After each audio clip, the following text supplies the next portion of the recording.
Study IQ IAS, अब तैयारी हुई अफोर्डेबल। अंबेडकर के रेजिग्नेशन की वजह क्या थी? ज़्यादातर स्टूडेंट्स ये मानते हैं और जानने वाले जानकार भी ये मानते हैं कि हिंदू कोड बिल उनकी सबसे पहली वजह थी। लेकिन इस वीडियो में हम देखेंगे कि ये सिर्फ वही वजह नहीं थी जिससे अंबेडकर रिजाइन कर रहे थे, और सिर्फ यही वजह नहीं थी कि जो संविधान को बनाने में उन्होंने अपना तन मन धन लगाया, वो संविधान के अंत में बनने की प्रक्रिया के बाद में जैसे ही फर्स्ट अमेंडमेंट होते हैं संविधान पे, वो टिप्पणी करने लगते हैं कि शायद जो संविधान उन्होंने बनाया या उनके साथ उनके कलीग्स ने बनाया वो उस तरीके से काम नहीं कर पाएगा जैसा वो सोच रहे। ऐसी क्या वजह थी? We will see the reasons why Ambedkar resigns from the cabinet. In fact he was not a member of the Indian National Congress, फिर भी उन्हें इनवाइट किया गया, वो लॉ मेंबर बने, ड्राफ्टिंग कमेटी के चीफ भी थे। साथ ही साथ एक प्रकार के ड्राफ्टिंग कमेटी का मतलब है कि स्टीयरिंग कमेटी जो संविधान को दिशा निर्देश दे रही थी 46 से लेके 49 तक। 1946 से लेके 49 तक जब संविधान बन रहा है, अंबेडकर दिन रात पार्लियामेंट कैंपस में मौजूद थे। इनफैक्ट वो अपने पॉलिटिकल एक्टिविटीज से भी दूर थे। शेड्यूल कास्ट शेड्यूल ट्राइब्स के लिए जो पॉलिटिकल एक्टिविटी कर रहे थे उससे काफी दूर दिल्ली में बैठकर वे संविधान को रच रहे थे, और साथ ही साथ अपने लीगल प्रोफेशन को काफी बखूबी उन्होंने यूज किया। लेकिन इसके बावजूद जिस संविधान को उन्होंने बनाया वो संविधान उन्हें वैसा लग रहा था 1951 में, वो था ही नहीं। इसे क्या रीजंस थे? And why not just Hindu code bill? सिर्फ हिंदू कोड बिल की कहानी नहीं है, उससे थोड़ी सी ज्यादा कहानी है, राइट? तो आज मौका बहुत अच्छा है, अंबेडकर जयंती हम मना रहे हैं, and we will see the reasons why he resigned. वैसे तो अंबेडकर को आप ज्यादातर उनके शेड्यूल कास्ट शेड्यूल ट्राइब से रिलेटेड मूवमेंट्स के लिए जानते हैं। आप महाड सत्याग्रह के लिए भी अंबेडकर साहब को जानते हैं, that he started with opening of wells and tanks so that common public usage, water usage हो सके। लेकिन जब वो एक स्थापित पॉलिटिकल लीडर बन चुके थे, एक स्टॉन्च नेशनलिस्ट एवं जिसे कहें डिप्रेस्ड क्लास के लीडर बन चुके थे, बाद में उन्हें नेहरू ने इनवाइट किया to be a part of the interim cabinet. 1946 में इंटरिम कैबिनेट बन रही थी, 47 की आज़ादी के पहले। और अंबेडकर को ये काफ़ी सरप्राइजिंग लगा कि जिस सरकार की या जिस कांग्रेस गवर्नमेंट की वो बार बार खिलाफत कर रहे थे, उसी कांग्रेस गवर्नमेंट ने उन्हें इनवाइट किया, राइट? इनफैक्ट जो सबसे पहली धारणा है उसी को लेते हैं। बिल के बारे में अंबेडकर साहब कह रहे थे, in regard to this bill I have been made to go through the greatest mental torture.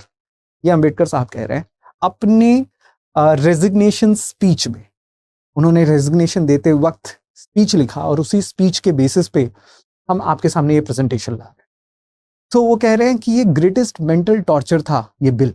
The aid of the party machinery was denied to me, यानी कि जो पार्टी मशीनरी थी, जो पार्लियामेंट्री डेमोक्रेसी की जो एड होती है, एक विप होता है, विप के साथ साथ पार्लियामेंट्री कमिटीज के मेंबर होते हैं जो एज अ मिनिस्टर आपको हेल्प करेंगे, राइट? आप मिनिस्टर हैं, आप लॉ मिनिस्टर हैं, तो ऑब्वियसली आपको हेल्प किया जाएगा ताकि आप बिल को एस्टैब्लिश कर सके, मोशन को पास कर सके। आप सरकार के नुमाइंदे हैं, तो ये सरकारी बिल था।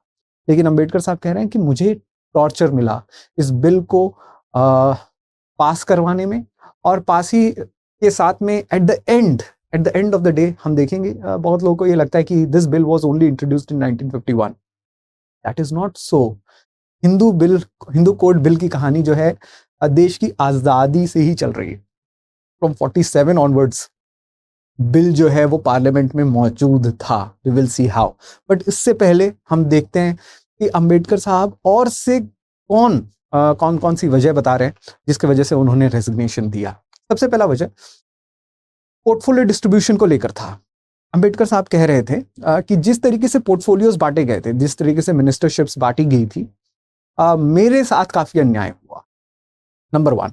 दूसरा, शेड्यूल्ड कास्ट डिस्क्रिमिनेशन, यानी कि डिप्रेस्ड क्लास को जो प्रोमिसेस की गई थी कॉन्स्टिट्यूशन में उस समय वो फुलफिल नहीं हो रही थी।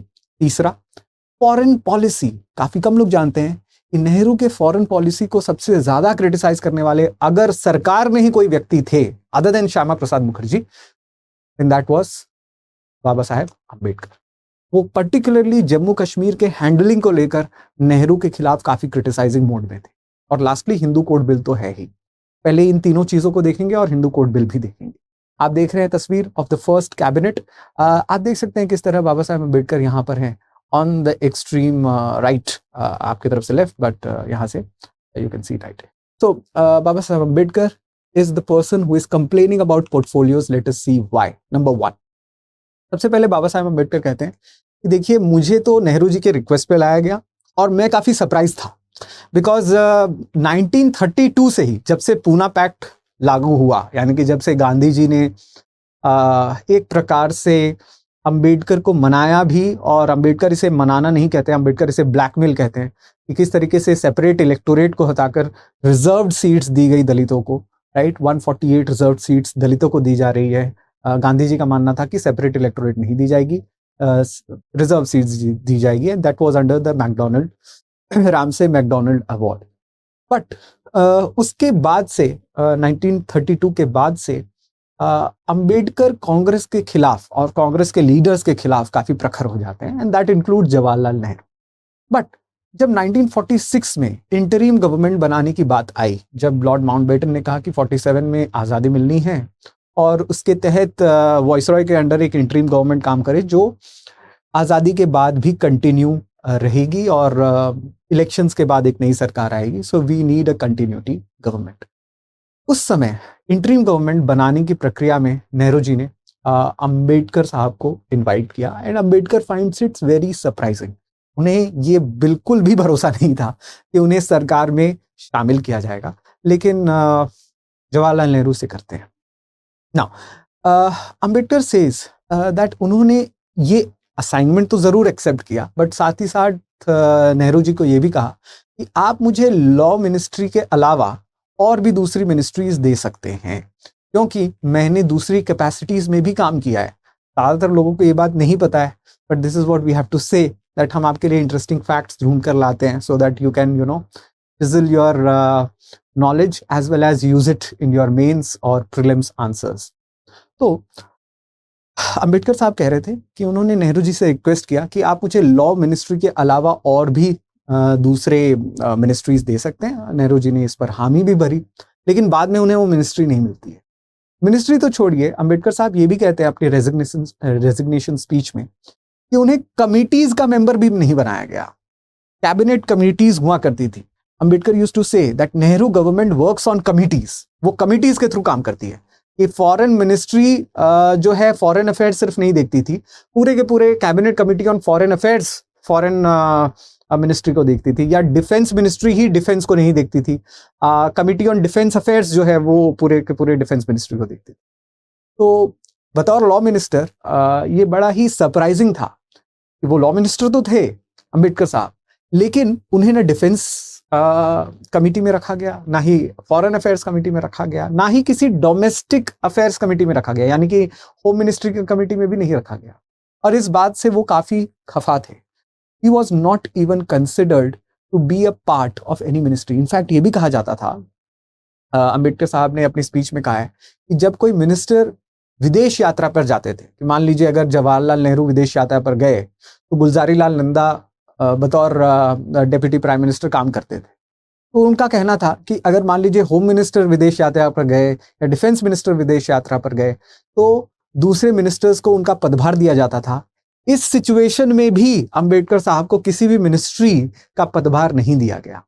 He was saying that he did not participate in the power politics in Delhi's circles. यानी कि दिल्ली के पावर पॉलिटिक्स में उनका ना के बराबर हस्तक्षेप था। बतौर लॉ मिनिस्टर वो सिर्फ लॉ मिनिस्टर के रूप में ही रह गए। He uses a very clever word. वो कहते थे कि law ministry was like an empty soap box. एक खाली सोप बॉक्स की तरह था in which old lawyers used to play. वे कह रहे थे कि मैं पेशे से, मेरा प्राइमरीली पेशा लॉ का नहीं था, मैं प्राइमरीली कोई बैरिस्टर नहीं था, मेरी प्राइमरी एजुकेशन जो है वो इकोनॉमिक्स में और फाइनेंसेस में हुई थी, लेकिन वो पार्ट मुझे नहीं दिया गया, मुझे लॉ का पार्ट दिया गया। आज भी देश में काफी लोगों को ये भ्रांतियां हैं कि अंबेडकर साहब सिर्फ लॉ डिग्री होल्डर हैं। नहीं, he holded a lot of degrees, but his primary education was in finance. और इस बात को लेकर वो काफी खफा थे। But you know what he used to say? Look at his dialogue when he said, particularly again ये resignation speech से लिया गया है, when the Economic Affairs Committee was formed, I expected, in view of the fact that I was primarily a student of economics and finance, to be appointed to this committee. कि जब economic affairs committee बन रही थी, माफ करिए minister बोल रहा हूँ, जब कमेटी बन रही थी तो मुझे कमेटी में भी शामिल नहीं किया गया, जबकि मुझे लग रहा था कि कमेटी में मुझे शामिल किया जाएगा, बिकॉज मेरी बेसिक डिग्री जो है वो फाइनेंस की है. तो आप समझ सकते हैं that he was not treated very well with in the cabinet other than the law ministry. और लॉ मिनिस्ट्री के एक इम्पॉर्टेंट सब्जेक्ट पर भी उनकी राय नहीं ली जाती है, and that subject is Hindu code bill. Will come to it. But एक और इंटरेस्टिंग चीज है, लोगों को ये लगता है कि Ambedkar sahab was just having the experience of being a law member और experience of being the law minister. ऐसा नहीं था. वॉइसरॉय के एग्जीक्यूटिव काउंसिल में इससे पहले एज अ मेंबर वो सर्व कर चुके थे. In what capacities? In the capacities as a member of labour and member of CPWD. In fact वो नेहरू जी को कह चुके थे कि सर मेरा CPWD में यानी सेंट्रल पब्लिक वर्क्स डिपार्टमेंट में बहुत अच्छा एक्सपीरियंस है. I have worked with engineers, I have worked with town planners, और मैं पर्टिकुलरली अर्बन इंडिया के आउटलुक को बदलना चाहता हूँ, आप मुझे वहां पर सर्व करने का जरूर मौका दें. नेहरू जी इस बात को एग्री भी करते हैं, लेकिन पॉलिटिक्स की वजह से या the reasons best known to Jawaharlal Nehru, he was not given any other portfolio anyways. So he did serve in the Viceroy's Council as CPWD and Labour member. उस समय Viceroy Council में members हुआ करते थे जो एक तरीके से मिनिस्टर का स्टेटस होल्ड किया करते थे. You can say them, right? So he had that experience, but he was not given that experience, or he was not given that due after independence. दूसरी चीज, शेड्यूल्ड कास्ट को लेकर जो provisions थे वो प्रोविजंस ठीक से पालन नहीं हो रहे. पार्लियामेंट में एक दिन उन्होंने होम मिनिस्टर के सामने खड़े होकर एक क्वेश्चन पूछा कि क्या 12.5% जो शेड्यूल्ड कास्ट को रिजर्वेशन मिला हुआ था उस समय इन द गवर्नमेंट सर्विसेज, यानी कि जिस समय हमारा पार्लियामेंट या हमारी संविधान बनकर तैयार हुई थी उस समय, क्या उस हिसाब से रिक्रूटमेंट हो रही है गवर्नमेंट सर्विसेज की?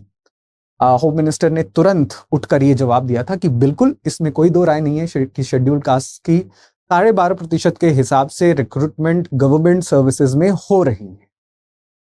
बाद में अंबेडकर साहब कहते हैं कि उन्होंने बयान तो पार्लियामेंट में जरूर दिया होम मिनिस्टर साहब ने, लेकिन बाद में उन्होंने डेटाज अलग अलग मिनिस्ट्री से मंगाए, बिकॉज उनके पास कॉन्क्रीट डेटा नहीं थे कि कौन से मिनिस्ट्रीज में कितने % शेड्यूल कास्ट सर्व कर रहे हैं. जब डेटा आई तो उन्होंने कहा कि ज्यादातर मिनिस्ट्रीज ने बताया कि निल, 0 से लेके निल, यानी कि हमारे पास कोई शेड्यूल्ड कास्ट वर्कर है नहीं, हमारे पास कोई शेड्यूल्ड कास्ट एम्प्लॉयज है नहीं. अंबेडकर साहब इसे कह रहे थे कि जो कॉन्स्टिट्यूशन की स्पिरिट थी शायद उसे जन्म लेने में समय लगता. ऑब्वियसली अगर लॉ आज पास हुआ है तो कल के कल इतने सारे लोग भर्ती नहीं हो जाएंगे, लेकिन ये सवाल वो ऑलमोस्ट 2 साल पास होने के बाद 1950 के बाद पूछ रहे. और इस सवाल का जवाब अभी भी अगर निल था, so he was saying that scheduled castes were not properly represented. दूसरी चीज, वो नेहरू को क्रिटिसाइज कर रहे थे. वो ये कह रहे थे कि नेहरू मुस्लिमों को छोड़कर और किसी दूसरे कास्ट को देख नहीं रहे थे या और किसी दूसरे पंथ को देख नहीं रहे थे भारत में, as far as minority development was considered और minority welfare was considered. He says, and I quote him, that Nehru thinks that other than Muslims, there are no other deprived classes in India. कि मुस्लिमों को छोड़कर scheduled caste है ही नहीं, scheduled tribes है ही नहीं. Indian Christians भी वो कह रहे थे कि वो भी डिप्राइव्ड थे, लेकिन उन्हें भी माइनॉरिटी वेलफेयर के सर्कल में या ब्रैकेट में नहीं रखा जाता. ज्यादा से ज्यादा माइनॉरिटी वेलफेयर मुस्लिमों को दे दिया जाता था. ये कंप्लेन अंबेडकर साहब कर रहे हैं against Nehru, right? So this was the second complaint that he had. एक चीज और वो बता रहे थे कि शेड्यूल्ड कास्ट कमिटीज नहीं बन रही थी, कमीशंस नहीं बन रही थी. जिस समय हमारा संविधान बनकर आजाद या बनकर तैयार हुआ और जब हम देश आजादी की तरफ जा रहे थे, 47 में वो बन ही रहा था, 49 में बनकर आजाद होता है, 1950 26 जनवरी में हम इनैक्ट कर रहे हैं. बट वो ये कह रहे थे कि उस समय प्रखर मांग थी कि शेड्यूल्ड कास्ट कमीशंस बनी जाए. आप आज भी जानते हैं कि आर्टिकल 338 के तहत scheduled caste, scheduled tribes commissions बने हुए हैं, and they are our what you call as constitutional bodies. But उस जमाने में ये कॉन्स्टिट्यूशनल बॉडीज नहीं थे. और Ambedkar schedule caste schedule tribes commission की मांग लगातार उठा रहे थे, लेकिन पार्लियामेंट और इंडियन नेशनल कांग्रेस इस बात पर विचार नहीं कर रही थी। ये भी उनका एक बहुत बड़ा शोक का कारण था या कंप्लेंट का कारण था। Lastly he was also talking about foreign policy affair. वो ये कह रहे थे कि गवर्नमेंट ऑफ इंडिया का बजट 1950s में अराउंड 300 करोड़ के आसपास है, 300 साढ़े 300 करोड़। और वो ये कह रहे थे कि आधे से ज्यादा बजट अराउंड 180 करोड़ 1951 की बात वो कह रहे थे, that goes in just the defence services. वो ये कह रहे थे कि डिफेंस में हम इतना खर्चा कर रहे हैं। 47 का युद्ध हमने लड़ा, it was just after independence. 47 के अंत में 47-48 जब वी वर आर्ग्यूइंग और we were negotiating what you call as accession of Jammu and Kashmir into India, और ये चीज जो है काफी खिंच चुकी थी। 47 के अंत में 1 जनवरी 1948 को एक प्रकार से यूनाइटेड नेशंस के अफेयर्स में नेहरू इसे ले जाते हैं, और एक प्रकार से ये हमारे डिफेंसेस को मजबूत करने का एक बहुत बड़ा रीजन देता है कि हमारे पास एक ऐसे पड़ोसी हैं पाकिस्तान जो तुरंत लड़ाई करने के लिए तैयार थे। So we needed our defence. Ambedkar का कहना था that this was also a political blunder. उनका यह मानना था कि जिस तरीके से बांग्लादेशीज हिंदूज को पाकिस्तान, ईस्ट पाकिस्तान, उस समय ईस्ट पाकिस्तान था, बांग्लादेश नहीं बना हुआ था, तो ये कह रहे हैं कि जिस तरीके से बांग्लादेशी हिंदुओं के साथ अन्याय हो रहा है बांग्लादेश में या ईस्ट पाकिस्तान में, अब उसी तरीके से अन्याय नेहरू के वजह से हिंदुओं के खिलाफ होगा इन जम्मू एंड कश्मीर। उनका ये मानना था कि धर्म के नाम पर अगर देश का बंटवारा जिन्ना ने कर दिया है तो जो मुसलमान जम्मू एंड कश्मीर में रह रहे हैं उन्हें पाकिस्तान जाने का हक दिया जाना चाहिए, और जहां पर ज्यादातर बुद्धिस्ट्स और हिंदूज रह रहे हैं, जम्मू कश्मीर में हो या लद्दाख में हो, पर्टिकुलरली वो बुद्धिस्ट्स की भी बात कर रहे थे, उन्हें भारत में रहने की आज़ादी दी जानी चाहिए। जम्मू कश्मीर के इशू को पॉलिटिकल इशू ना बनने देना चाहिए, और इस पॉलिटिकल इशू के वजह से ये एक मिलिट्री ड्रेन है भारत के या एक रिसेंटली इंडिपेंडेंट नेशन के बजट पर। उनका ये मानना था कि एक जो नया देश बना है उस पर ज्यादा से ज्यादा खर्चा एजुकेशन पर, ज्यादा से ज्यादा खर्चा कंस्ट्रक्शन CPWD पर, उससे ज्यादा खर्चा in making of various ministries, welfare of minorities, internal democracy, इन सब चीजों पर खर्चा किया जाना चाहिए। अगर आप डिफेंस में ही ज्यादा खर्चा करेंगे, यानी कि आप एक वॉर स्टेट बनेंगे, that will not be good for the nation. वो नेहरू को क्रिटिसाइज कर रहे थे बार बार for his handling of Jammu and Kashmir policy. यहाँ पर सोचने वाली बात यह है कि वो सरदार पटेल को क्रिटिसाइज नहीं कर रहे, बिकॉज काफी लोगों को ये लगता है कि Sardar Patel was handling the integration of all princely states of India. He was handling the integration of almost all princely states, but Jammu Kashmir की इंटीग्रेशन की कहानी नेहरू ने अपने हाथ में रखी हुई। जम्मू कश्मीर की सारी घटनाएं नेहरू खुद पर्सनली मॉनिटर करते थे, सरदार पटेल का उतना हस्तक्षेप उसमें नहीं होता था। This is where Baba Saheb Ambedkar criticises Nehru the foreign policy. And last की जो घटना, जो हिंदू कोड बिल की घटना है, जो सब लोग जानते हैं कि इनके वजह से बाबा साहेब अम्बेडकर ने अपने रेजिग्नेशन को टेंडर किया कॉन्स्टिट्यूशन में, ये एक आखिरी स्ट्रॉ था। This was the last straw. इस पर वो कॉम्प्रोमाइज नहीं कर रहे थे। क्यों? सबसे पहला, वो लॉ मिनिस्टर थे और Hindu code bill law ministry का एक सब्जेक्ट था। लॉ मिनिस्टर की तरफ से ही इसे पार्लियामेंट में पेश होना था। नाउ मैंने आपको बताया that this was not introduced in 1951 में नहीं, 1947 में ही 11 अप्रैल को ये इंट्रोड्यूस हो रहा था पार्लियामेंट। इसे स्टैट्यूट का पार्ट बनाया जाए और इस पर गहन चर्चा हो। 47 से कहानी है हिंदू कोड बिल की। और हिंदू कोड बिल में क्या था? हिंदू कोड बिल में हिंदू रिलीजियस पर्सनल लॉज को रिफॉर्म करना, महिलाओं को ज्यादा हक देना, सक्सेशन का हक देना, प्रॉपर्टी का हक देना, डिवोर्स राइट्स को चेंज करना, मैरिज राइट्स को चेंज करना इत्यादि की बात की जा रही थी। यानी कि वो हिंदू पर्सनल लॉज में एक प्रकार से रिफॉर्म्स लाने की कोशिश कर रहे थे, जो आज आप यूनिफॉर्म कोड बिल के नाम से भी कहते हैं, राइट, कि हम यूनिफॉर्म कोड चाहिए हमें। Hindu code bill was a step towards uniform codes, right, uniform civil codes. But जिस समय ये पार्लियामेंट में पेश हो रहा था, कांग्रेस के ज्यादातर लोग इसके खिलाफ थे। यही रीजन है कि 47 से लेके 51 तक चर्चा चली हिंदू कोड बिल के ऊपर। तो जैसा कि फर्स्ट स्लाइड में ही मैंने आपको बताया, अंबेडकर काफी ज्यादा परेशान रहते थे इस बात से। He was frustrated and look at the frustration out there. क्यों नहीं होगा? 47 में कोड बिल इंट्रोड्यूस हुआ, 48 से 49 में इसे सिलेक्ट कमेटी को रेफर कर दिया गया और उसके बाद में कोई डिस्कशन ही नहीं हुई। 2 साल तक कोई डिस्कशन नहीं, सिलेक्ट कमेटी को रेफर कर दिया गया। ये लॉ मिनिस्ट्री की सिलेक्ट कमेटी है, वहां पर चर्चा होगी, code bye code, clause by clause हम चर्चा करेंगे। उसके बाद 49 दिसंबर में मोशन अडॉप्ट करने के लिए कहा गया। सदन के पटल पर बाबा साहेब अम्बेडकर ने इस बिल को रखा और मोशन अडॉप्ट किया गया डिस्कशन के लिए। लेकिन यू नो व्हाट, 1951 फरवरी से लेके सितंबर तक डिस्कशन चलता ही रहा। और डिस्कशन चलने के दौरान पहले नेहरू जी ने कहा कि हम मैरिज और डिवोर्स वाले क्लॉज पर ही डिस्कशन करेंगे, बिकॉज बाकी क्लॉज पर काफी अपोजिशन है।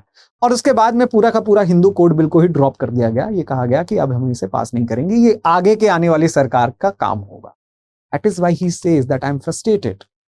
In fact, Ambedkar says that Nehru ji का तो ऑपोजिशन था ही एक तरीके से, पीछे से कोवर्ट ऑपोजिशन, बट साथ ही साथ पार्टी के जो चीफ विप थे, जो उस समय पार्लियामेंट्री अफेयर्स मिनिस्टर थे, उनका भी ऑपोजिशन था। चीफ विप होने के कारण वो मेंबर्स, उन्हें मेंबर्स को बोलना था कि आप पार्लियामेंट में बने रहें, सदन में बने रहें और इसे पास कराएं। ये चीफ विप का काम होता है। एक बिल को पास करने की प्रक्रिया ज्यादा से ज्यादा 6 महीने तक चलनी चाहिए, लेकिन आप समझ सकते हैं कि ये 3 से 4 साल तक चली हुई प्रक्रिया किस तरीके से भारतीय सरकार के तरफ से ही इनर्शिया में थी, भारतीय सरकार के तरफ से ही बैक बर्नर में थी, ठंडे बस्ते में थी। Baba Saheb Ambedkar did not like this at all, right? If I would quote उनके रेजिग्नेशन लेटर से, to leave particularly to leave inequality between class and caste, between sex and sex, which is the soul of Hindu society, untouched, and to go on passing legislations relating to economic problem is to make a farce of our constitution and to build a palace on a dung heap. वो ये कह रहे थे कि जब तक समाज में रिफॉर्म नहीं हो रहा है, जब तक जाति जाति में मतभेद है, जब तक लिंग लिंग में मतभेद है, यानी कि स्त्री और पुरुषों में मतभेद है, ऐसे मतभेद के होते हुए अगर आप सिर्फ इकोनॉमिक लेजिस्लेशंस पास कर रहे हैं, जैसे जमींदारी उन्मूलन संशोधन पास हो रहा था, तो वो कह रहे थे कि इकोनॉमिक लेजिस्लेशन, आप जमींदारी तो हटा रहे हैं लेकिन आप कास्ट को नहीं हटा रहे, आप एक जमींदार और एक लेबर के डिफरेंस को नहीं हटा रहे, आप वो नहीं हटाएंगे तो आपकी foundation shaky, right? This is what he says. In fact जैसे कि मैंने आपको बताया, नेहरू पहले कह रहे थे कि हम डिवोर्स और मैरिज पे बात कर लेंगे, उसके बाद हम बाकी कोड बिल पर बात करेंगे। ये नहीं होता है। टेम्परेरीली यानी कि पूरे तरीके से हिंदू कोड बिल को ड्रॉप कर दिया गया। एंड अंबेडकर साहब को ये लगता था कि बतौर लॉ मिनिस्टर उनकी प्रतिक्रिया फॉरेन अफेयर्स पे नहीं ली गई, कोई बात नहीं। बतौर लॉ मिनिस्टर उनकी प्रक्रिया सीपीडब्ल्यूडी में नहीं ली गई, कोई बात नहीं।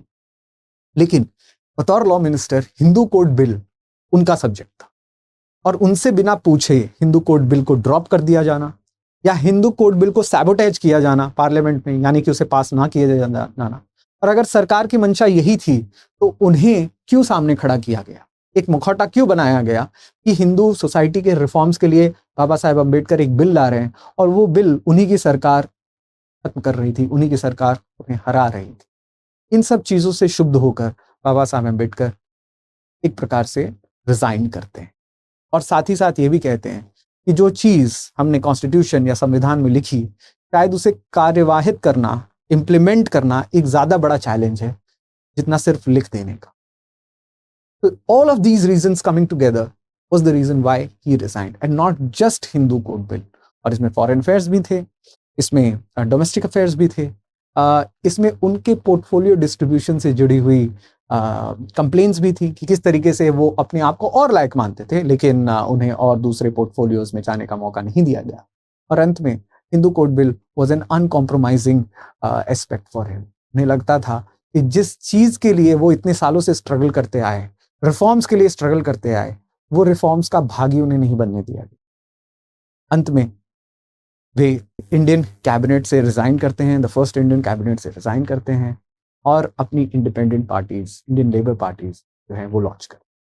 तो this was why he resigned from.